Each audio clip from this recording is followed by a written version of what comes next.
Kumpirma na nagbitiw na bilang manager ni Bea Alonzo ang showbiz veteran insider na si Shirley Kwon. August 11 nang kumalas si Shirley sa pagmamanage sa karir ni Bea. Si Shirley ang nakipagdeal sa paglipat ni Bea sa GMA Network. Sabi ng very reliable source namin, babasagin na ni Shirley ang kanyang katahimikan tungkol sa mga isyu sa kasalang Bea at Vincent na siya ang napagbibintangang nakialam. Pati ang isyong ginagawa niyang cash cow si Bea ay sasagutin na raw ni Shirley. Samantala, nag-resign man si Shirley bilang manager ni Bea ay abala naman ng talent manager sa paghahandle ng mga endorsement deal ni Coco Martin.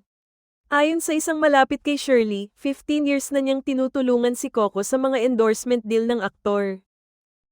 Kumpirma na nagbitiw na bilang manager ni Bea Alonzo ang showbiz veteran insider na si Shirley Kwon.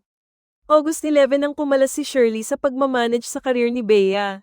Si Shirley ang nakipagdeal sa paglipat ni Bea sa GMA Network.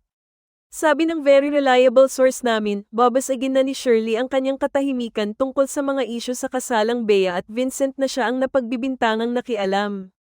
Pati ang isyong ginagawa niyang cash cow si Bea ay sasagutin na raw ni Shirley. Samantala, nag-resign man si Shirley bilang manager ni Bea ay abala naman ng talent manager sa paghahandle ng mga endorsement deal ni Coco Martin. Ayon sa isang malapit kay Shirley, 15 years na niyang tinutulungan si Coco sa mga endorsement deal ng aktor.